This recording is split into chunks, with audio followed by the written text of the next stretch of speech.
नमस्कार शेतकरी बंधू भगिनींनो, कृषी दर्शन कार्यक्रमात आपल्या सगळ्यांचं मनापासून स्वागत। मंडळी, आज कृषी दर्शन या कार्यक्रमाच्या माध्यमातून आपण चर्चेसाठी विषय निवडलाय दुग्ध तंत्रज्ञानाद्वारे ग्राम समृद्धी असा हा चर्चेसाठी आपण विषय निवडलाय। मंडळी, 1970च्या काळामध्ये डॉक्टर वर्गीस कुरियन यांनी ऑपरेशन फ्लड ही संकल्पना मांडली आणि अत्यंत प्रभावीपणे यशस्वीपणे त्याची अंमलबजावणी सुद्धा केली। म्हणजे एके काळी अत्यंत दूध कमी उत्पादित करणारा देश म्हणून आपल्या देशाची ओळख होती, पण या काळात डॉक्टर वर्गीस यांनी जी संकल्पना मांडली आणि जे काम त्यानंतर झालं दुग्ध व्यवसायामध्ये, तर संपूर्ण जगामध्ये आज आपल्याला कल्पना असेल की दुग्ध व्यवसायामध्ये दुग्ध उत्पादनामध्ये आपण अग्रेसर आहोत। मंडळी, त्याच काळात आपण म्हणतो की व्हाईट रिव्होल्यूशन म्हणजे धवल क्रांती आपल्या देशामध्ये झाली। म्हणजे आज आपण जर बघितलं तर अनेक देशांमध्ये, अमेरिका असो, फिलिपिन्स असो किंवा आखाती देशातले छोटे छोटे देश असो, तिथे आपण दूध आणि दुग्धजन्य पदार्थ प्रक्रिया केलेले आपण निर्यात करतोय। म्हणजे आज संपूर्ण जगामध्ये जेवढं दूध उत्पादन होतं त्याच्या जवळपास 18 ते 19% दूध, इतकं प्रचंड दूध आपल्या देशामध्ये आपण उत्पादित करतोय। याचं कारणच असं आहे की आपल्या देशामध्ये गायींची संख्या, म्हशींची संख्या जास्त आहे आणि सर्वात महत्त्वाचं म्हणजे हे जरी करत असलो आपण आणि अभिमानाने हे जरी आपण सांगत असलो की दूध उत्पादनात आम्ही अग्रेसर आहोत, पण जेव्हा प्रक्रियेचा विषय निघतो, मग तो कृषी मालाची प्रक्रिया असो, फलोत्पादन मधली प्रक्रिया असो किंवा दूध या व्यवसायातली प्रक्रिया असो, चित्र थोडंसं निराशाजनक आहे। कारण आपण जर बघितले की काही मोठमोठ्या कंपन्या जर सोडल्या किंवा काही मोठमोठे पशुपालक जर आपण सोडले, तर बरेचसे पशुपालक, ज्याला आपण अनऑर्गनाइज सेक्टर असं म्हणू शकतो, आपण वावगणार नाही, चूक होणार नाही। कारण जितकं प्रचंड प्रमाणात इथे दूध उत्पादन होतं, प्रक्रिया उद्योग पाहिजे तसा वाढला नाही। आणि मला असं वाटतं की आपल्या देशामध्ये ग्रामीण भागामध्ये याला खूप वाव आहे। आणि सर्वात महत्त्वाचं म्हणजे जो दूध उत्पादक आहे, पशुपालक आहेत, त्यांनी जर दूध उत्पादन करता करता छोटे छोटे प्रक्रिया उद्योग जर सुरू केले, तर ग्रामीण भागातला जो तरुण आहे त्याला बेरोजगार आहे त्याला रोजगार मिळू शकतो। मंडळी, आज कृषी दर्शन या कार्यक्रमाच्या माध्यमातून हाच विषय आपण चर्चेसाठी निवडलाय की प्रक्रिया। आणि या विषयावर आपल्याला माहिती देण्यासाठी आपल्यासोबत एक नव्हे तर दोन महानुभव आपल्यासोबत आपली ओळख करून देतो। सर्वप्रथम डॉक्टर रवींद्र नारायण सावंत। नमस्ते। डॉक्टर सावंत हे संस्थापक आहेत त्रिमूर्ती डेअरी फार्म्स, जी वाणेवाडीला आहे, तालुका बारामती, जिल्हा पुणे। मोठा अनुभव आहे, स्वतःही खूप मोठं कार्य या क्षेत्रात केलं आहे, कार्यक्रमाच्या माध्यमातून आपल्याला कळेल। त्यानंतर आपल्यासोबत आहेत प्राध्यापक A.V. Dhotre sir. Dhotre sir हे पुसदला म्हणजे जिल्हा यवतमाळ येथे दुग्ध तंत्रज्ञान महाविद्यालय तिथे प्राध्यापक म्हणून कार्यरत आहेत। त्यांचा सुद्धा फार मोठा अनुभव या विषयातला आहे, कारण स्वतः त्यांनी बीटेक केलं आहे आणि महत्त्वाचं म्हणजे गुजरात आनंद येथे जाऊन त्यांनी एमटेक केलं आहे। खऱ्या अर्थाने त्यांनी तिथे शिक्षण घेतलेलं आहे। या विषयात दोन्ही महानुभव आपल्यासोबत आहेत। सर नमस्कार, कृषी दर्शन कार्यक्रमात आपल्या दोघांचंही मनापासून स्वागत। सर, आपला हा लाईव्ह फोन इन प्रोग्राम आहे, दर्शक आपल्याला फोन करून डायरेक्ट प्रश्न विचारणार आहेत। तर पहिले त्यांना फोन नंबर सांगूया, मग आपण कार्यक्रमाला सुरुवात करूया। मंडळी, फोन नंबर आमचे नोट करून घ्या। पहिला नंबर आहे 24908050 आणि दुसरा नंबर आहे 24988050। जे दर्शक मुंबई बाहेरून फोन करणार आहेत त्यांनी 022 हा एसटीडी कोड फिरवायचा आहे। डॉक्टर साहेब, आपल्यापासून सुरू करूया, चालेल? डॉक्टर साहेब, हे आपण आजचा जो विषय घेतला आहे की दुग्ध तंत्रज्ञानाद्वारे ग्राम समृद्धी, आपण असं म्हटलं आहे की खेड्याचा विकास झाला तर शहरांचा विकास होईल। आपल्या देशाचा इतिहासच तसा आपल्याला सांगतो। सर, आजचा जो विषय आहे तंत्रज्ञान, दुग्ध तंत्रज्ञान, या विषयाला अनुसरून हे चित्र डोळ्यासमोर ठेवून आज आपल्या देशामध्ये, आपल्या राज्यामध्ये काय स्थिती आहे, सद्यस्थिती काय सांगता? आपण सांगितल्याप्रमाणे सद्यस्थिती अशीच आहे की भारताचं दूध उत्पादन सध्या 146 दशलक्ष कोटी आहे, जे जागतिक दूध उत्पादनाच्या 18.5% आहे। आणि आपण जर यातला भाग बघितला की या दूध उत्पादनापैकी किती दूध प्रक्रिया केली जाते, तर जास्तीत जास्त 30% हे ऑर्गनाइज सेक्टरमुळे द्वारे हँडल केलं जातं। आणि याचाच एक दुसरा भाग असा आहे की अनेक कारणामुळे नैसर्गिक अनियमन, पाऊस कमी जास्त आणि बाजारभाव इत्यादीमुळे कृषी व्यवस्था थोडी ढासळत आहे. तर सध्या हा जो दुग्ध उत्पादन किंवा व्यवसाय प्रक्रिया आहे, हा दुग्ध व्यवसाय प्रक्रिया शेतीला पूरक म्हणून जर आपण राबवला आणि एक समग्र विकासाचे जर धोरण अवलंबले तर दोन्ही मिळून एक आर्थिक स्थिती चांगली येऊ शकते, बळकट होऊ शकते. डॉक्टर साहेब, आपण खूप छान सांगितलं. कारण आपण जर बघितलं तर मागील 2-3 वर्ष सतत दुष्काळ पडतोय. यावर्षी सुद्धा हवामान खात्याने एक अंदाज वर्तवला होता, पण काही कारणामुळे का होईना की पाऊस लांबलेला आहे आणि अशा परिस्थितीमध्ये शेतकरी फक्त आकाशाकडे बघतोय की आता पाऊस पडला पाहिजे आणि अत्यंत आवश्यक आहे.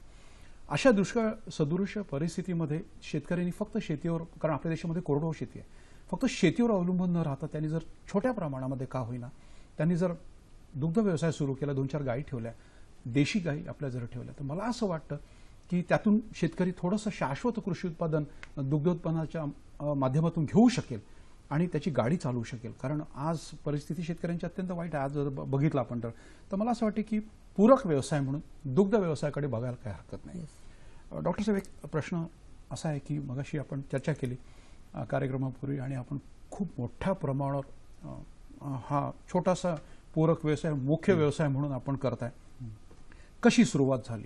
सर्वप्रथम पहिली गाय आपण केव्हा घेतली आणि आपल्या मनात हा केव्हा विचार आला की आता म्हणजे आपण पशुवैद्यक अधिकारी म्हणून आपण कार्य केलेलंच आहे, पण व्यवसाय म्हणून याकडे कधी बघायचं बा, आता कधी तुम्ही लक्ष दिलं याच्याकडे?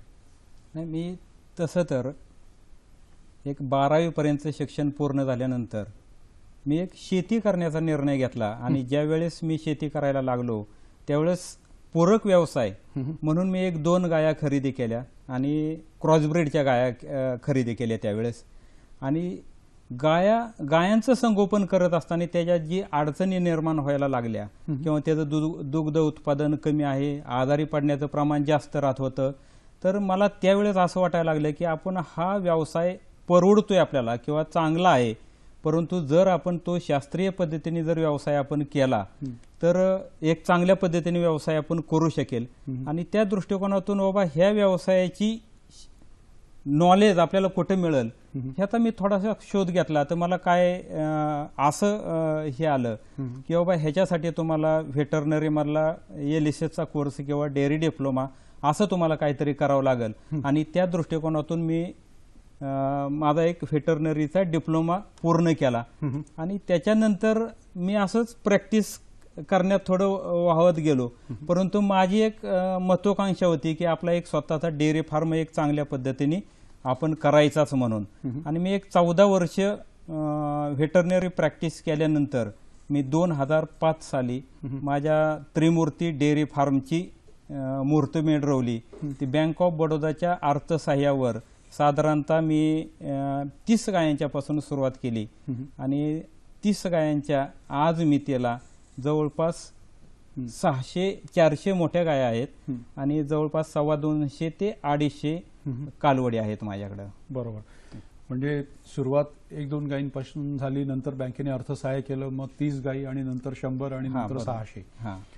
डॉक्टर साहेब, हा जेव्हा प्रक्रिया उद्योग जेव्हा आपण उभा करतो धोत्रे साहेब, तर मला एक छोटासा प्रश्न विचारायचा आहे की समजा स्मॉल स्केलवर एखाद्या जो पशुपालक आहे त्यांनी जर हा उद्योग सुरू केला तर सुरुवातीला नेमक्या कोणत्या प्राथमिक स्टेजला, म्हणजे फर्स्ट स्टेजमध्ये आपण म्हणूया, कुठल्या उपकरणांची गरज भासू शकते? प्राथमिक स्टेजला जर आपण विचार केला तर दूध संकलनासाठी, त्यापूर्वी दूध दोहनासाठी जे सर्वात महत्त्वाचं उपकरण आहे ते मिल्किंग मशीन. म्हणजे जेव्हा आपल्या गायी की संख्या मोठी असते किंवा मशीनची संख्या जास्त असते तेव्हा मानवी मिल्किंग होऊ शकत नाही, तर त्या बाबतीत आपण मिल्किंग मशीन वापरून दूध दोहन करू शकतो. मिल्किंग मशीनने स्वच्छ दूध उत्पादन केले जाऊ शकते, प्रदूषण कंटामिनेशन होत नाही. नंतर दोहनानंतर जे प्रक्रिया होते ते प्रक्रिया होते संकलनाची किंवा साठवणुकीची. त्यासाठी फोन घेऊया का आपण? बुलढाण्याहून शिवाजी नागरिक काय विचारू इच्छितात? विचारा शिवाजीराव. हॅलो. हा विचारा, आवाज येतोय. विचारा, टीव्हीचा आवाज कमी करा आणि प्रश्न सलग विचारा. विचारा. Hello sir. हा विचारा. हॅलो. हा बोला ना, आवाज येतोय, विचारा. हॅलो. हॅलो. मला असं वाटतं की काहीतरी तांत्रिक अडचण आलेली आहे. सर, आपण सांगत होतात की संकलन. हां, तर संकलनासाठी जे तात्पुरती साठवणूक आपण करतो, त्या तात्पुरती साठवणूक आणि ट्रान्सपोर्टेशन यासाठी आपल्याकडे कॅन्स उपलब्ध असतात. कॅन्सच्या द्वारे आपण साठवणूक काढलेलं जे दूध आहे ते संकलन केंद्रावर नेऊ शकतो. आणि दुधाचं असं आहे की दुधाला तत्काळ थंड करणं आवश्यक आहे. तर ते थंड करण्यासाठी संकलन केंद्रावर जर सुविधा उपलब्ध असेल तर चांगलं. जर सुविधा उपलब्ध नसेल तर एक बल्क मिल्क कूलर म्हणून उपकरण आहे. बल्क मिल्क कूलरमधून मध्ये दूध टाकल्यानंतर ते साधारणतः 2 ते 2.5 तासात त्याचं तापमान हे 4 डिग्रीपर्यंत खाली आणते. आणि हे किती वेळ ठेवायला पाहिजे सर? शक्यतोवर दूध जे आहे हे काढल्यानंतर कोणती प्रक्रिया न करता 2.5 तासापर्यंत चांगलं राहू शकते. पण नाही, आपण जे सांगितलं की 4 डिग्रीमध्ये आपल्याला ठेवायचं आहे, तर हे दूध आपण संध्याकाळी दुपारी काढल्यानंतर समजा दुसऱ्या दिवशी आपण असं गृहीत धरू की ते जाणार आहे कन्झ्युमरकडे, तर ते मग रात्रभर त्या 4 डिग्रीमध्ये ठेवायला पाहिजे, किती तास ठेवायला पाहिजे? नाही, हे जे उपलब्ध सुविधा आहे ही सुविधा फक्त इंटरमिजिएट स्टोरेजसाठी आहे. म्हणजे प्रक्रिया करण्यापूर्वी जेव्हा दूध आपण बाजारात पाठवतो त्याआधी ते पाश्चरीकरण, किमान पाश्चरीकरण त्याचं करणं आवश्यक आहे. तर ते पाश्चरीकरणची सुविधा नसेपर्यंत किंवा पाश्चरीकरण होईपर्यंत जे साठवणूक करावी लागते त्या साठवणुकीसाठी आणि शीतकरणासाठी बल्क मिल्क कूलर कामी पडू शकते. अच्छा डॉक्टर साहेब, एक प्रश्न असा आहे की हा व्यवसाय जर आपण डोळ्यासमोर ठेवलाय, दुग्ध व्यवसायापर्यंत आपला जो ग्रामीण भागातला तळागाळातला पशुपालक आहे त्याला माहित आहे की गाई ठेवायचं, त्याचं पालन पोषण करायचं आणि दूध काढायचं. पण हा प्रक्रिया उद्योग पण करायचा आहे आणि पशुपालक म्हणून दुग्ध व्यवसाय पण करायचा आहे. तर प्रमुख अशा कोणत्या बाबी आहे की ज्यावर लक्ष केंद्रित करणं गरजेचं आहे? जर छोट्या प्रमाणात जर आपल्याला व्यवसाय करायचा असेल की बाबा 10-20 गायांच्यापर्यंत जर आपण व्यवसाय करणार असेल तर एक घरगुती स्वरूपावर सुद्धा आपण तो व्यवसाय करू शकतो. पण जर मोठ्या प्रमाणावर जर करायचा असेल, म्हणजे छोट्या प्रमाणात एक फायदा होतो की 10-20 गाया सांभाळल्या तर तुम्हाला घरचे घरी तुम्हाला रोजगार उपलब्ध होतो, असणाऱ्या जमिनीतून तुम्हाला चारा अवेलेबल होऊ शकतो. पण जर समजा तुम्ही जर मोठ्या प्रमाणात जर व्यवसाय करणार असेल तर तुम्हाला सगळ्यात महत्त्वाचं म्हणजे चारा व्यवस्थापन आणि लेबरचं, म्हणजे त्या ठिकाणी जी काम करणारी लोक आहेत त्यांना व्यवस्थित समजा मार्गदर्शन करणे किंवा त्यांना ट्रेन करणे हे तुमच्यासाठी अतिशय महत्त्वाची बाब होऊन बसते. कारण जर समजा लेबर जर तुमचं ट्रेन नसेल आणि जर चाऱ्याची अवेलेबिलिटी व्यवस्थित नसेल तर तुम्ही व्यवसाय करताना तुमच्या पुढे मोठ्या प्रमाणात निर्माण होऊ शकते. समस्या निर्माण आपण असं म्हटलंय की आपल्याकडे चाऱ्याची सोय पाहिजे आणि आपल्याकडे मजूर पाहिजे. त्या दोन गोष्टी जर आपल्याकडे असेल तर हा व्यवसाय आपण करू शकतो.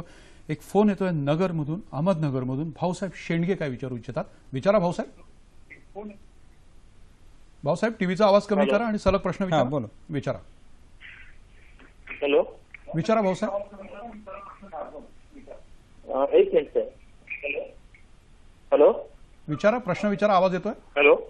हॅलो, आवाज येतोय, विचारा प्रश्न. सर आवाज बोला सर. हा बोला ना. सर माझा असा प्रश्न आहे, तर आपण सुरुवातीला टीव्हीचा आवाज कमी करता भाऊसाहेब? बाजारामध्ये गायींची निवड करतो तर आपण कशा प्रकारे गायींची निवड केली पाहिजे? ठीक आहे. भाऊसाहेब शेंडगे अहमदनगरहून त्यांनी विचारलं की हा व्यवसाय सुरू करायचा, गायींची खरेदी करायची आणि गायींची खरेदी करत असताना गायींची निवड करत असताना नेमकी कोणत्या गोष्टींची, कोणत्या बाबींवर लक्ष दिलं पाहिजे, काय काळजी घेतली पाहिजे, काय सांगता येईल? हा भाऊसाहेब, मी तुम्हाला सांगू शकतो की जर समजा तुम्हाला जर 1, 2, 4 जर गाया खरेदी करायच्या असतील तुम्हाला, तर तुम्ही लोकल मार्केटमधून किंवा तुमच्या माहितीतल्या व्यक्तीकडून दुसऱ्या किंवा तिसऱ्या व्यताच्या गाया घेतल्या तर ते तुमच्यासाठी योग्य ठरू शकतं. आणि गाय एकदम वेळेला जवळ आलेली की समजा बाबा 2-3 दिवसात येणार आहे तर अशी गाय शक्यतो खरेदी करू नका की जेणेकरून तुमच्याकडे 1 महिनाभर त्या गायीने तुमच्या इथं वातावरणाशी, तुमच्या मालकाशी जुळवून घेण्यासाठी कमीत कमी 1 महिना टाईम असणारी गाय तुम्ही घेतली पाहिजे. आणि तुम्ही कुठल्या विभागात आहात, म्हणजे समजा तुमच्या भागात टेम्परेचर किती आहे त्या प्रमाणात मग जर्सी क्रॉसब्रीड घ्यायची, HF क्रॉसब्रीड घ्यायची, हे एक तुम्ही ठरवलं पाहिजे. आणि घेताना शक्यतो दुसऱ्या किंवा तिसऱ्या व्यताची गाय घेणं तुमच्यासाठी फायदेशीर राहील. एक फोन येतोय पुसदवरून. डॉक्टर चंद्रप्रकाश खेडकर काय विचारू इच्छितात? विचारा. विचारा खेडकर साहेब. हॅलो. हा, आवाज येतोय, विचारा प्रश्न. हा, माझा प्रश्न डॉक्टर धोत्रे साहेबांना आहे. हा सर, विचारा प्रश्न. हा, दुधाचं मूल्यवर्धन करण्याकरता काय करता येईल आता? बर, डॉक्टर साहेब त्यांनी विचारलं दुधाचं की मूल्यवर्धन करण्याकरता आता काय करता येईल? हो, प्रश्न कळलाय, आपण फोन ठेवू शकता. त्यांनी विचारलंय की दुधाचं मूल्यवर्धन करायचं आहे, प्रक्रियेच्या माध्यमातून पण करता येईल, कसं करता येईल? दुधाचं मूल्यवर्धन दोन स्वरूपात केलं जाऊ शकते. मूळ दुधाला काही प्रक्रिया करून आपण विविध प्रकारचे दूध तयार करू शकतो. म्हणजे सुगंधित दूध, काही गोड टाकून किंवा त्यात काही प्रोबायोटिक टाकून फर्मेंट करून त्याचं दही बनवलं जाऊ शकते. हा झाला मूळ दुधाच्या स्वरूपात. आणि दुसरा जो मार्ग आहे तो आहे दुधाचं इतर पदार्थामध्ये रूपांतर करून. जसं आपण जर एक दुधाची कोणती एक किंमत घेतली तर साध्या दुधाचं जर समजा 40 रुपये लिटरनं जर दूध जात असेल तर त्याच दुधाचं जेव्हा आपण दही बनवतो तर 1 लिटर दुधापासून आपल्याला 1 लिटर दही मिळते, पण दह्याची किंमत ही मूळ दुधाच्या किमतीपेक्षा जास्त असते. तर अशा प्रकारे दोन मार्गाने आपल्याला दुधाचं मूल्यवर्धन करता येऊ शकते. म्हणजे थोडक्यात डॉक्टर साहेब आपण सांगितलं की आपण जे दूध आपण या व्यवसायातून आपल्याला मिळतं त्याच्यावर प्रक्रिया करून जर आपण मार्केटमध्ये त्याचं म्हणजे विपणन केलं, मार्केटिंग केलं, तर त्यापासून पशुपालकाला नक्कीच फायदा होऊ शकतो. आणि मला असं वाटतं की दुधाची जर आपण तुलना केली, प्रक्रिया केलेल्या मूल्यवर्धित दुग्ध उत्पादनाशी जर आपण तुलना केली तर मला असं वाटतं की ते कमी नाशवंत असतं, कमी पेरिशेबल आहे. जे प्रोडक्ट्स आहेत ते दूध लवकर खराब होतं पण प्रोडक्ट लवकर खराब होत नाही, हा सुद्धा एक पशुपालकाला फायदा मिळू शकतो. डॉक्टर साहेब, आपण सांगत होतात की गाय निवड करताना काय काळजी घ्यायची आणि तेवढ्यात फोन आले, काय सांगता येईल? नाही, गाय निवड करताना मगाशी शेडगे साहेबांना तर मी सांगितलंच की गाय निवड करताना काय करावं लागेल. तर जर छोट्या प्रमाणात जर गाय निवड करायची असेल, समजा एक घ्यायची असेल, तर बाबा जवळच्या व्यक्तीकडून किंवा माहिती असणाऱ्या ठिकाणावरून जर आपण गाय खरेदी केली तर त्याच्यात फसण्याचं प्रमाण कमी राहील. आणि शक्यतो गाय खरेदी करताना नवीन दूध उत्पादकांनी दुसऱ्या किंवा तिसऱ्या व्यताची गाय खरेदी केली पाहिजे. आणि ती सुद्धा घरी कमीत कमी किंवा त्याच्या गोट्यावर तिने 1 महिनाभर तरी व्याली नाही पाहिजे. म्हणजे त्या 1 महिन्याच्या काळात तिथलं गोट्यातल्या मालकाची ओळख होती किंवा तिला एक चांगल्या प्रकारे तिथले चारा जो आहे त्याची सवय लागते. तर ह्या सर्व गोष्टी तिच्या शरीरावरचा ताणतणाव कमी करण्यासाठी आवश्यक आहेत. आणि म्हणून कमीत कमी 1 महिना टाइम असणारी गाय खरेदी केली पाहिजे. आणि ज्यांना मोठ्या प्रमाणात गाया खरेदी करायच्यात, मोठा डेअरी फार्म टाकायचा आहे, तर त्यांनी मग समजा 5 महिन्याच्या, 6 महिन्याच्या, 7 महिन्याच्या अशा पहिला कालवडी किंवा हेपर जरी खरेदी केल्या तरी चालू शकतं. आणि तशा टाईपच्या हेपर मग आपल्याला बेंगलोर, कोलार किंवा कृष्णगिरी जिल्ह्यातून आपल्याला तामिळनाडूमध्ये तर तशा पद्धतीच्या हेपर आपल्याला त्या साईडला मिळू शकतात मोठ्या प्रमाणात जर घ्यायचे असतील तर. डॉक्टर साहेब, खूप छान तुम्ही सांगितलं की जसं एखाद्या नवीन घरी आपण गेलो की आपल्याला सुद्धा ऍडजस्ट व्हायला वेळ लागतो, तसंच आपण सांगितलं की गाय जेव्हा नवीन घरी जाते, म्हणजे जेव्हा पशुपालक विक्री करतो आणि आपल्या घरी आणतो आणि ती जर आपण जसं सांगितलं की प्रेग्नंट म्हणजे गाभण असेल, तशा परिस्थितीत तिला ऍडजस्ट व्हायला थोडा वेळ लागतो. मला वाटतं डॉक्टर साहेब तुम्हाला काहीतरी बोलायचं आहे. हो, आपण जेव्हा मोठ्या प्रमाणात जर आपल्याकडे गायी घ्यायच्या असतील तर आपल्याला अजून एक घटकावर लक्ष द्यावं लागेल. ते म्हणजे आपण जेवढं दूध उत्पादन दररोज करतो तर गायांचा वेत जो आहे त्याचं आपल्याला व्यवस्थापन करावं लागेल. म्हणजे प्रत्येक पूर्ण वर्षभर आपल्याकडे कमीत कमी तेवढ्या गायी दुधाळ असणं आवश्यक आहे. तर याला जे आपण ड्राय पिरियड मॅनेजमेंट म्हणतो, म्हणजे भाकड व्यवस्थापन. तर जर समजा आपल्याकडे जेवढा कडप आहे त्या कडपातल्या कमीत कमी 60 ते 70 गायी ह्या नेहमी दूध काळात असायला पाहिजे. तर गायी खरेदी करताना खंड नको पडायला. म्हणजे तो ड्राय पिरियड मॅनेजमेंट हा अत्यंत महत्वाचा विषय आहे. भाकड काळ. डॉक्टर साहेब, मगाशी आपण सांगत होतात की उपकरणं आणि मध्ये फोन आले, आपण ब्रेक घेतला, तो विषय थोडा अर्धवट राहिला असं मला वाटतं. तर हा व्यवसाय म्हणजे प्रक्रिया जर आपल्याला करायची असेल या व्यवसायामध्ये, दुग्ध व्यवसायामध्ये, तर उपकरणांविषयी आपण सांगत होतो. आपण शीतकरणाविषयी पर्यंत आलो होतो की बल्क मिल्क कूलर एक चांगला पर्याय आहे. बल्क मिल्क कूलर मध्ये आपण 1000 पासून तर आता 10,000 किंवा त्यापेक्षा जास्त दूधही साठवून ठेवू शकतो. आणि ते साठवणुकी बरोबरच शीतकरणाचं सुद्धा काम करू शकते. आणि अलीकडे आता स्वतंत्र संयंत्र असणारे बल्क मिल्क कूलर सुद्धा उपलब्ध आहेत. त्यामुळे जर जिथे विजेचा पुरवठा नसेल किंवा विजेचा पुरवठा अखंडित नसेल ते स्वतंत्र जनित्र राहून उपकरण चालू शकते. एक फोन घेऊया सर. नांदेडवरून पांडुरंग कदम काय विचारू इच्छितात? विचारा पांडुरंगजी, विचारा. सर मी पांडुरंग कदम शेतकरी आहे नांदेडमधून. विचारा. सर माझ्याकडं 10 वर्षापासून दुधाचा व्यवसाय आहे. हो, विचारा आणि, विचारा. हा दुधाचा व्यवसाय करत असताना मला अशा अडचणी येत आहेत की मला व्यापक दुधाचा व्यवसाय करायचा आहे, म्हणजे मोठ्या पद्धतीनं. तर आमच्या शेतकऱ्याला डेअरी टाकायची आहे, त्याकरता आम्हाला बँक क्रेडिट करत नाही. तर जसं डॉक्टर साहेबांचा डेअरीचा प्रोजेक्ट आहे, तर आम्ही सर्व शेतकरी मिळून बचत गटामार्फत म्हणा किंवा सर्व शेतकरी मिळून हा व्यवसाय जर करू इच्छितो तर आम्हाला मदत कशा प्रकारे होईल? बरोबर. पांडुरंग, इतका छान प्रश्न तुम्ही विचारलाय. बचत गटाच्या माध्यमातून आज आपण जर बघितलं तर महाराष्ट्रामध्ये बचत गटांनी खरंच क्रांती केली आणि फार मोठ्या प्रमाणात बचत गट कार्यरत आहेत. पण बचत गटाच्या माध्यमातून दुग्ध व्यवसाय करायची ही अत्यंत चांगली संकल्पना आहे, खूप चांगली आयडिया, आणि हे करणं अत्यंत आवश्यक आहे ग्रामीण भागामध्ये. कारण एकत्र शेतकऱ्यांनी जर आपण म्हणतो की गटशेती पण केली पाहिजे, तसा हा व्यवसाय पण करता येऊ शकतो. आणि सगळ्यात महत्त्वाचं म्हणजे पैशाचं सोंग घेता येतं. त्यामुळे जोपर्यंत आपल्याला भांडवल उपलब्ध होत नाही तोपर्यंत आपण हा व्यवसाय करू शकत नाही. आणि डॉक्टर साहेबांनी बँकेचं कर्ज घेऊनच हा व्यवसाय सुरू केलाय. आपल्याला त्याचं उत्तर जाणून घ्यायचं आहे. प्रश्न खूप तुम्ही छान विचारलाय. पण मंडळी, त्याआधी घेऊया एक छोटीशी विश्रांती.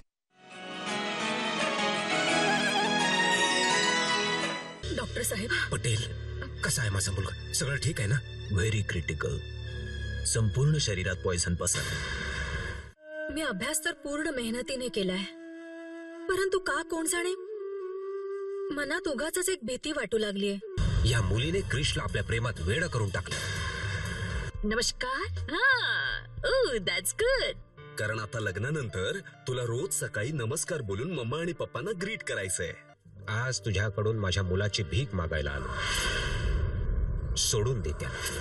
तिच्या हाताच्या मेहंदीचा रंग इतका रंगतो ना, तिच्या पतीच्या मनात तिच्यासाठी तितकंच प्रेम रंगत असतं. पण सीमा, मला हे लग्न नाही करायचंय. परीक्षा बुधवार आणि गुरुवार सायंकाळी 5:30 वाजता. विनोदाची झालर, हास्य रंग. अरे देवा.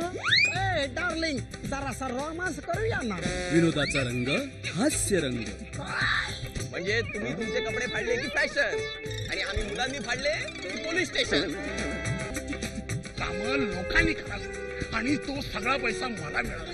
चलो बाय बच्चा, शौचालय सुरू कर. हास्य रंग प्रसारण सोमवार ते शुक्रवार सकाळी 8:25 आणि सायंकाळी 6:55. हास्य रंग प्रायोजक BSNL इंडिया, कनेक्टिंग फास्टर. तुम्ही आम्हाला हे सांगू शकता की तो युवराज कुठून आलाय आणि त्याच्या येण्याचा उद्देश काय आहे? काय एखाद्या अमावस्येच्या रात्री वनराजने पशु बनून त्या दोघांची हत्या तर नाही केली असेल? राजकुमारी चंद्रमुखींना सर्वात प्रिय एकच गोष्ट आहे. अद्भुत वस्तूचं रहस्य उघड केलं तर राजकुमारी चंद्रमुखीचे पंचप्राण उघडून जातील. चंद्रमुखी प्रसारण बुधवार आणि गुरुवार दुपारी 12 वाजता. RCF सुफला, कृषी समृद्धीची गुरुकिल्ली. नवीन रंगात, नवीन ढंगात आणि नवीन वेळेत कृषी समृद्धीची गुरुकिल्ली पाहायला विसरू नका. फक्त सह्याद्री वाहिनीवर शेतीविषयक आधुनिक तंत्रज्ञानाची परिपूर्ण माहिती देणारा शेतकऱ्यांच्या यशोगाथेवर आधारित कार्यक्रम दर शनिवार ते बुधवार सायंकाळी 7:25 फक्त सह्याद्री वाहिनीवर. कृषी समृद्धीची गुरुकिल्ली. प्रायोजक सुफला 15-15-15.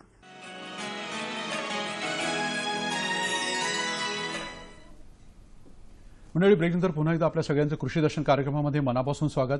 आज कृषी दर्शनमध्ये चर्चा सुरू आहे दुग्ध तंत्रज्ञानाद्वारे ग्राम समृद्धी या विषयावर. या विषयावर आपल्याला मार्गदर्शन करण्यासाठी आपल्यासोबत 2 महानुभव तज्ज्ञ आहेत. प्राध्यापक AV धोत्रे, दुग्ध तंत्रज्ञान महाविद्यालय पुसद, जिल्हा यवतमाळ इथून आपल्या कार्यक्रमात सहभागी होण्यासाठी आलेले आहेत.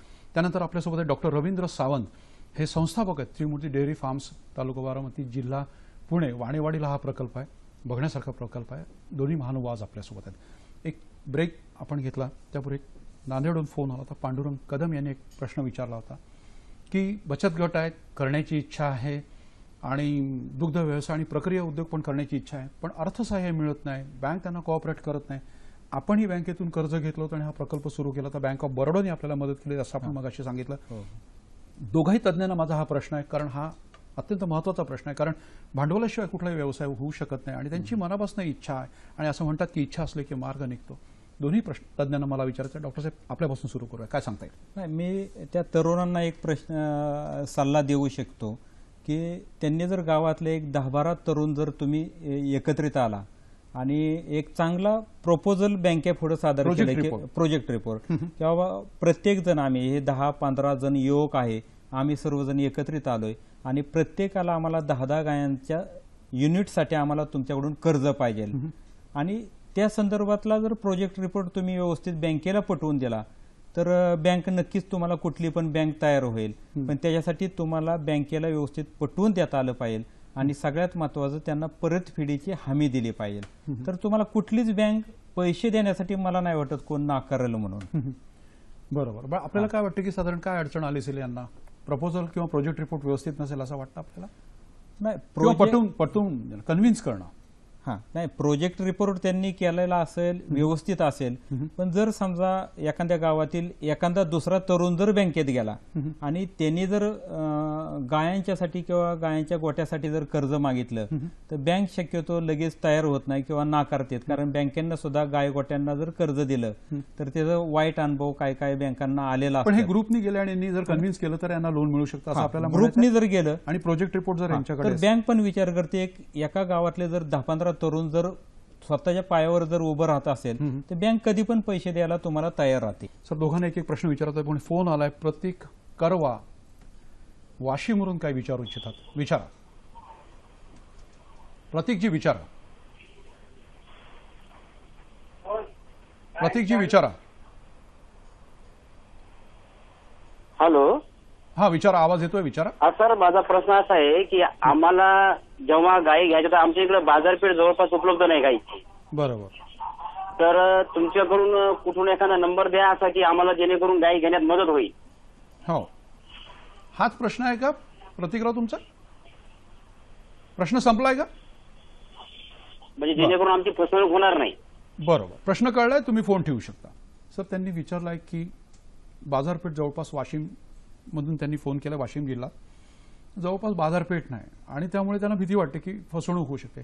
तर विदर्भाचा जर विचार केला, मला वाटतं डॉक्टर साहेब आपण विदर्भातले आहात, तर कोणती बाजारपेठ आहे जिथे त्यांना जाऊन गाई विकत घेता येतील आणि महत्वाचं म्हणजे फसवणूक होणार नाही? काय सांगता? नाही, फसवणूक म्हणजे गाय आपण जेव्हा गाई किंवा म्हशी निवडतो तर ते निवडणुकीची जबाबदारी तर आपल्यावरच राहते. एक असते पण पशुपालकाची जो पशु वैद्यकीय अधिकारी त्याला सोबत घेऊन जाऊन आपण त्याची मदत घेऊ शकतो, ते मदत करू शकतात. पण जर त्यांनी जसा मोबाईल क्रमांक किंवा काही कॉन्टॅक्ट संपर्क विचारला तर मला वाटते सावंत सर यावर काही माहिती देऊ शकतात. डॉक्टर साहेब, आपल्याला काही कल्पना आहे की कुठे त्यांनी गाई घ्यायला जायला पाहिजे?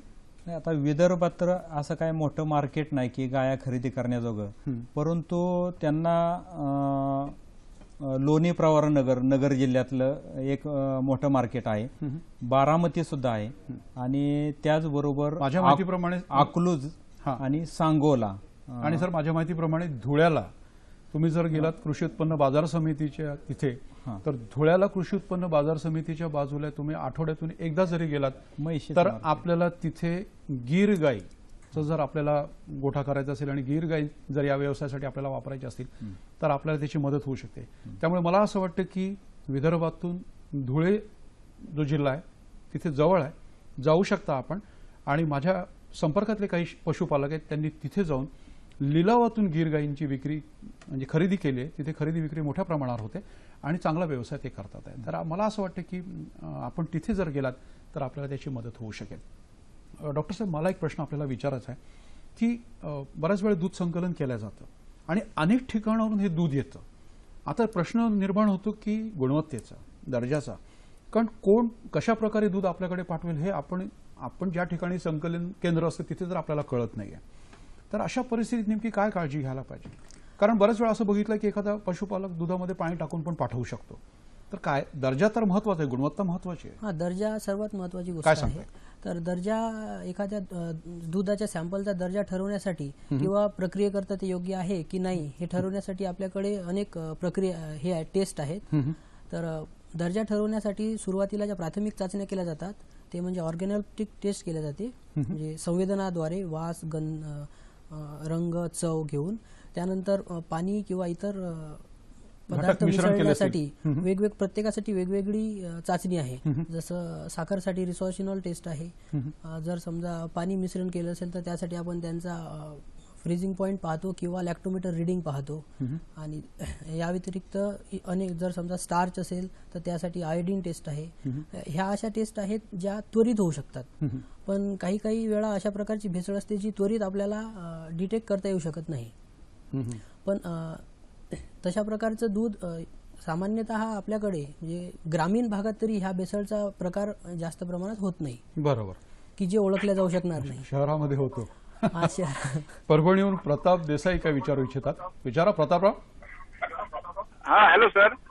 प्रतापराव, पहिले टीव्हीचा आवाज कमी करा. सर्वात दूध देणारी गाय कोणती व्हरायटी आहे? बरं, प्रश्न कळलाय, आपण फोन ठेवू शकता. दोघांना हा प्रश्न आहे की सर्वात जास्त दूध देणारी गाय किंवा म्हैस कोणत्या जातीची आहे? काय सांगताय डॉक्टर साहेब? म्हशीच्या बाबतीत तर आपण आपल्याकडील वातावरण बघता जाफराबादी किंवा मुरा म्हैस निवडू शकतो. पंढरपुरी पण आहे. पंढरपुरी आपली मूळ जात आहे.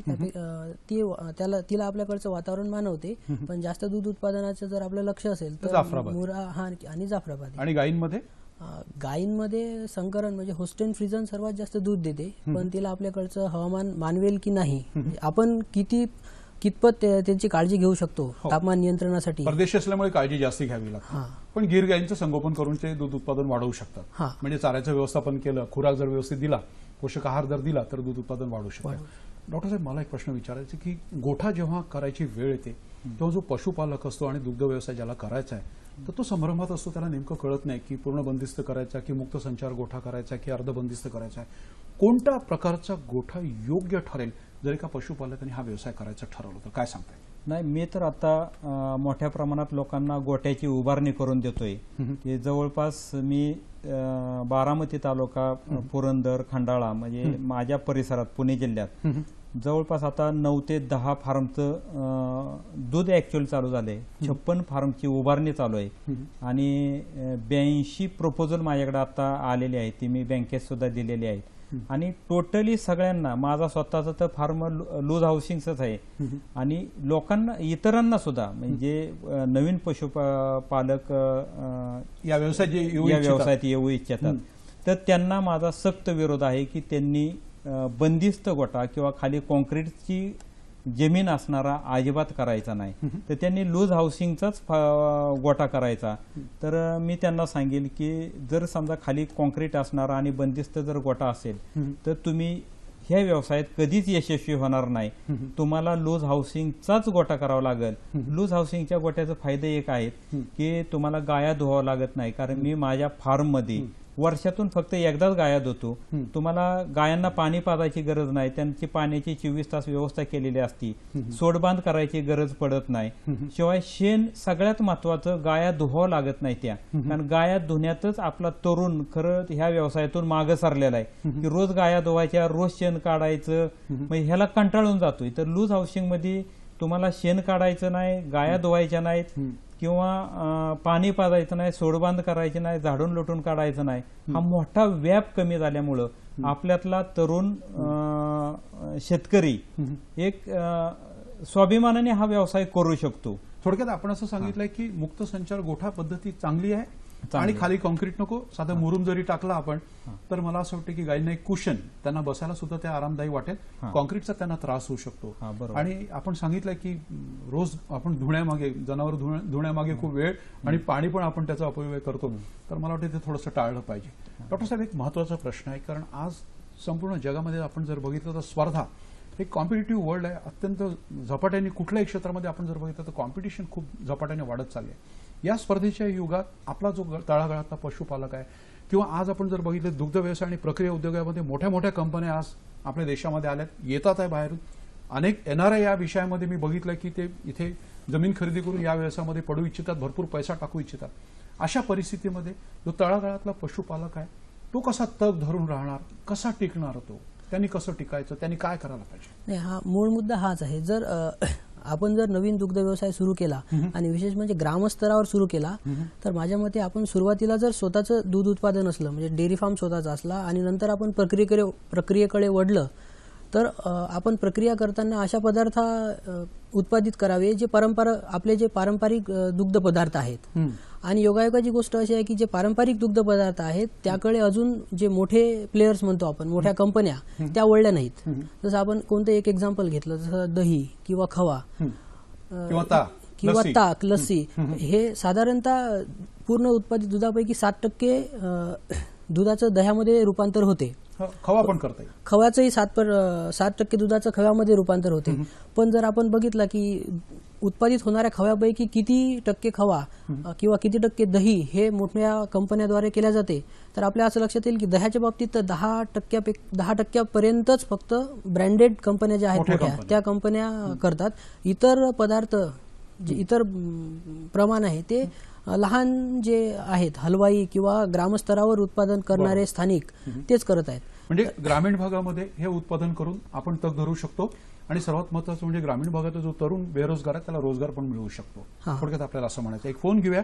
त्र्यंबकेश्वर इथून शिवाजी कणकाटे काय विचारू इच्छितात? विचार शिवाजीराव, विचारा.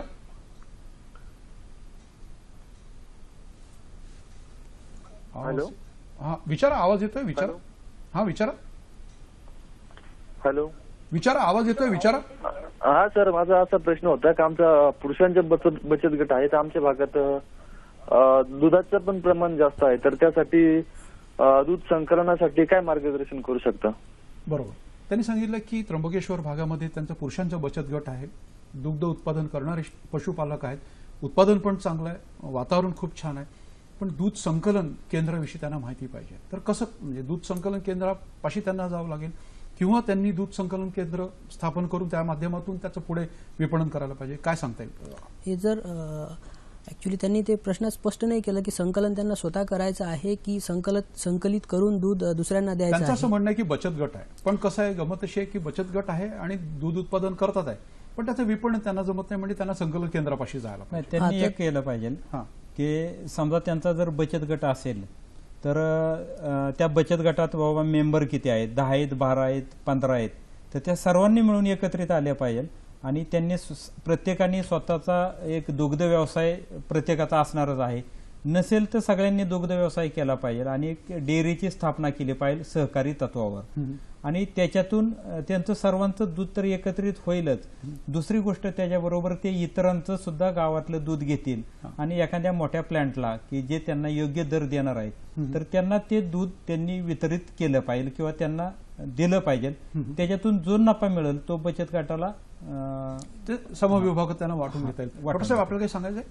हेच, जर समजा बचत गट असेल तर एकाच गावातले किंवा एका भागातलेच बहुतेक शेतकरी असतील तर ते शेतकरी सुरुवातीला त्यांचं स्वतःचं संकलन केंद्र म्हणजे बल्क मिल्क कूलर पासून सुरुवात करून ते संकलन करू शकतात आणि सावंत साहेबांनी सांगितल्याप्रमाणे ते संकलित झालेलं दूध सुरुवातीला ते एखाद्या कंपनीला किंवा मोठ्या डेअरीला पुरवठा करू शकतात आणि एकदा जर त्यांचं संकलन स्थिर झालं तर त्यांनी स्वतः प्रक्रियेकडे वळावं आणि पारंपरिक दुग्ध पदार्थ निर्मिती करून. आता त्र्यंबकेश्वर आहे म्हणजे तीर्थक्षेत्र आहे, तिथं पेढा आणि दुसरे मिठाई पदार्थ, खवा किंवा खव्यापासून बनणारे दूध, लस्सी, ताक असे पदार्थ भरपूर प्रमाणात विकल्या जाऊ शकतात.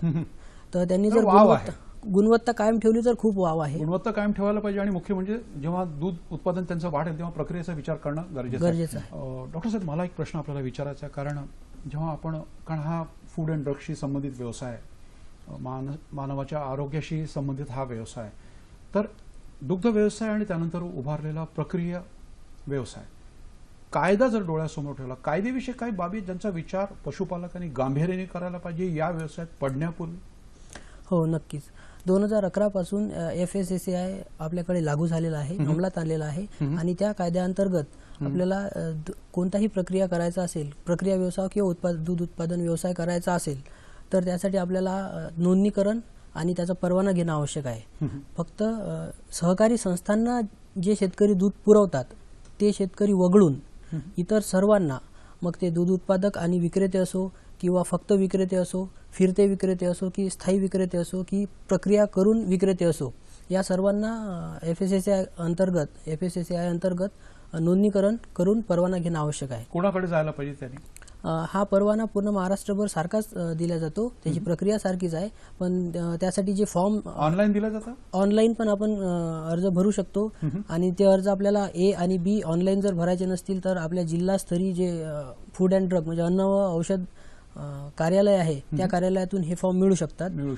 फॉर्म भरल्यानंतर साधारणतः 60 दिवसाचा कालावधी लागतो नोंदणीकरण आणि परवाना मिळण्यासाठी. आणि हा परवाना 1 वर्षाचा असू शकतो किंवा 3 वर्षाचा असू शकतो. परवाना संपायच्या 30 दिवस आधी आपल्याला परत नूतनीकरणासाठी अर्ज करावा लागतो. एक म्हणजे ही जी प्रक्रिया आहे, शासकीय प्रक्रिया आपल्याला करणं भाग आहे, त्याच्याशिवाय हा व्यवसाय करता येणार नाही, तो गुन्हा ठरू शकतो. डॉक्टर साहेब, एक मला प्रश्न विचारायचा आहे की हा व्यवसाय जर आपल्याला करायचा आहे, पशुपालकाला चारा उत्पादन करायला पाहिजे, चाऱ्यामध्ये आपण जर गवतांची लागवड केली तर कोणत्या जातींची लागवड करायला पाहिजे, आणि हा चारा व्यवस्थापन हा एक मोठा जिकरीचा विषय आहे, कारण इथे जर हा पशुपालक जर फेल झाला तर मला असं वाटतं व्यवसाय पुढे जाणार नाही. काय सांगता येईल? आपला पशुपालक काय करतोय, एकाच वेळेस समजा मका लावायची असेल, समजा त्याच्याकडे 5 जनावरं आहेत आणि माझ्या माहितीप्रमाणे 5 जनावरांसाठी 1 एकर ओलीत क्षेत्राची गरज आहे. आणि आपला शेतकरी लावताना समजा एकदम अर्धा एकर मका लावणार की एकदम त्या मका नंतरच्या स्टेपला खराब होऊ शकते, आणि आहे त्यावेळेस भरपूर आणि नाही त्यावेळेस काहीच नाही जनावरांना, आणि मग हे जर विकत घे त्याचं विकत घे असं काहीतरी चालू असतं त्याचं. तर मला त्या सर्व शेतकऱ्यांना एक सांगावंसे वाटेल की जर समजा तुमच्याकडे 5 जर गाय असतील किंवा म्हशी असतील तर तुम्ही त्याच्यातलं एक अर्धा एकर हायब्रिड नेपियर लावा, अर्धा एकर ल्युसर्न गवत लावा, की तुम्हाला त्याच्यापासून वर्षभर 100% चारा मिळण्याची व्यवस्था होईल. मग ल्युसर्न असेल तर याला 88 ही जात आहे, ती चांगली ल्युसर्न मध्ये जात आहे. हायब्रिड नेपरमध्ये BHN 10 आहे, DHN 6 आहे. अशा टाईपच्या चांगल्या जाती आपल्या महाराष्ट्रात आता प्रचलित आहेत. आणि जर समजा तुम्ही हायब्रिड नेपियर आणि ल्युसर्न लावला आणि तुम्ही जर शेतात विळा घेऊन गेला तर तुम्हाला 100% चारा मिळण्यासाठीची ही 2 पिकं येते. तर सर्व शेतकरी बांधवांना माझी विनंती राहील की तुम्ही दुग्ध व्यवसाय करत असताना हायब्रिड नेपियर आणि ल्युसर्न हा लावलाच पाहिजे. म्हणजे 2 प्रकारच्या गवतांची जर आपण लागवड केली, नेपियर आणि लुसन, तरी आपण हा व्यवसाय पुढे नेऊ शकतो. आणि मला जे पशुपालक त्यालाही सांगायचं आहे की ज्यांच्याकडे अत्यंत 2 किंवा 4च गायी आहे, हायड्रोपॉनिक्सच्या पद्धतीने म्हणजे मातीविना शेती या पद्धतीने सुद्धा छोट्याशा रॅकमध्ये ट्रेमध्ये आपण मक्यापासून खाद्य तयार करू शकतो गुरांचं. आणि ॲझोला छोटासा खड्डा करून प्लास्टिकचं आवरण टाकून त्यामध्ये ॲझोला जर आपण ते शेवाळसारखं जे दिसतं त्याची जर आपण तिथे जर आपण त्याचं संवर्धन केलं तर त्यातून जवळपास 30 ते 32% प्रथिनं हे गुरांना मिळतात आणि दूध उत्पादनात वाढ होते, दर्जा चांगला मिळतो. त्यामुळे ज्यांच्याकडे कमी जनावर आहेत त्यांनी हायड्रोपॉनिक्सचा पण विचार करावा, मका लागवड त्या माध्यमातून करता येईल, आणि ॲझोलाचा पण विचार करायला पाहिजे. डॉक्टर साहेब, आता आज सकाळी मी एक डिस्कव्हरीवर एक छोटासा एक क्लिप बघितली की US मध्ये, अमेरिकेमध्ये, मॅनहॅटन आणि न्यूयॉर्कमध्ये एक महिला, एक सारा नावाची महिला जी इंडस्ट्रियल सायकोलॉजिस्ट म्हणून काम करत होती, तिने तिची नोकरी सोडली, नवऱ्याला घेऊन गावाकडे गेली आणि जी त्यांची वडिलोपार्जित शेती होती तिथे तिने हा व्यवसाय सुरू केला, शेळी मेंढी पालनाचा, आणि सेंद्रियच्या माध्यमातून दूध आणि चीजचं उत्पादन केलं. आणि अक्षरशः न्यूयॉर्क स्ट्रीटवर म्हणजे रस्त्यावर जे फेरीवाले बसतात तसं तिने छोटासा स्टॉल टाकून त्याची विक्री सुरू केली. आणि ती म्हणाली की यात खूप मोठं समाधान, आणि जेवढे पैसे मला नोकरीत मिळत होते किंवा यापेक्षा थोडे कमी मिळतात पण खूप मोठं समाधान, आणि ह्या व्यवसायामध्ये खूप आनंदी आहे. म्हणजे थोडक्यात या व्यवसायाला खूप वाव आहे. मुंबईसारख्या शहरामध्ये, पुण्यासारख्या शहरामध्ये वाव आहे, आणि या मोठ्या शहरांना लागून छोटे छोटे ग्रामीण भाग आहे, गाव आहेत, तर मला असं वाटतं तरुण उद्योजक आहे त्याला हा वाव आहे. पण सर्वात महत्त्वाचं म्हणजे सेंद्रिय दूध उत्पादित करता येऊ शकतं का, आणि किती कठीण आहे किंवा किती सोपं आहे, काय सांगताय? नाही, सेंद्रिय दूध हा काळाची गरज बनत चाललेला आहे, पण सेंद्रिय दूध उत्पादन करता येऊ शकतं. त्यासाठी थोडे कठीण परिश्रम घ्यावे लागतात. परिश्रम अशा पद्धतीनं की सेंद्रिय दूध म्हणजे ज्या जमिनीतून गुरांचा चारा आपण उत्पादित करतो त्या जमिनीत कोणत्या प्रकारचं रासायनिक खत किंवा रासायनिक कीटकनाशक टाकलेले नसावेत. ज्या जनावरापासून आपण दूध काढतो त्याला औषध म्हणून किंवा इतर कोणतेही अप्लिकेशन म्हणून रासायनिक किंवा अँटीबायोटिक टाकतात. रासायनिक आपल्याला केमिकल्स म्हणजे वापरायचे नाही पूर्ण. त्याच्यामध्ये जेव्हा आपण गवत सुद्धा उत्पादन करतो, सरांनी सांगितलं की नेपियर किंवा लुसन तिथे सुद्धा रासायनिक खतं वापरायची, कीटकनाशकांचा वापर करायचा नाही. म्हणजे सगळे नैसर्गिक साधन संपत्ती जे आपल्या निसर्गाने आपल्याला दिले त्याचा वापर करून जर आपण दुग्ध उत्पादन केलं तर ते सेंद्रिय दूध होऊ शकेल. आणि त्याला प्रमाणीकरणाची सुद्धा आवश्यक आहे. म्हणजे आपल्या प्रश्नांची आम्ही पत्रांच्या माध्यमातून वाट बघत असतो, त्यामुळे आमचा पत्ता आम्ही आपल्याला स्क्रीनवर आता दाखवतोय. जरूर आम्हाला पत्र लिहा. कृषी दर्शन, दूरदर्शन केंद्र, पांडुरंग बुतकर मार्ग, वरळी, मुंबई 400030. ईमेलच्या माध्यमातून सुद्धा आपण आम्हाला आपल्या सूचना करू शकता कार्यक्रम चांगला होण्यासाठी. तर ईमेल आयडी सुद्धा खाली दिलेली आहे, कृषीदर्शन ddkmumbai@gmail.com आणि कृषी वार्ता ddkmumbai@gmail.com. मंडळी, आता पोर्टलच्या माध्यमातून, युट्यूबच्या माध्यमातून, कारण हा कार्यक्रम जर आपण मिस केला असेल, बघायला मिळाला नसेल, तर युट्यूबच्या माध्यमातून सुद्धा आपल्याला हा कार्यक्रम बघता येतो. स्क्रीनवर आपल्याला विशेष ज्या लिंक्स आहेत आमच्या, त्या आम्ही आपल्याला दाखवतोय. या लिंकच्या माध्यमातून, पोर्टलच्या माध्यमातून आपण आमच्याशी संपर्क साधू शकता, हा कार्यक्रम परत बघू शकता. म्हणजे आपल्याला आजच्या कार्यक्रमाच्या माध्यमातून कळलं असेल की दुग्ध व्यवसाय फक्त दूध निर्मितीपुरती मर्यादित न ठेवायला पाहिजे, ठेवला नाही पाहिजे. कारण दूध हे नाशवंत आहे, पण त्यावर प्रक्रिया केली तर आपण तो जो पिरियड आहे तो आपण प्रोलॉंग करू शकतो आणि आपल्याला शाश्वत मार्केट मिळू शकतं, त्याचं विपणन सोपं होऊ शकतं आणि संपूर्ण जगामध्ये प्रक्रिया केलेलं जे दूध उत्पादन आहे त्याला मागणी आहे. सर, आपण दोघे इथे आलात, कार्यक्रमात सहभागी झालात, मनापासून धन्यवाद. नमस्कार. नमस्ते.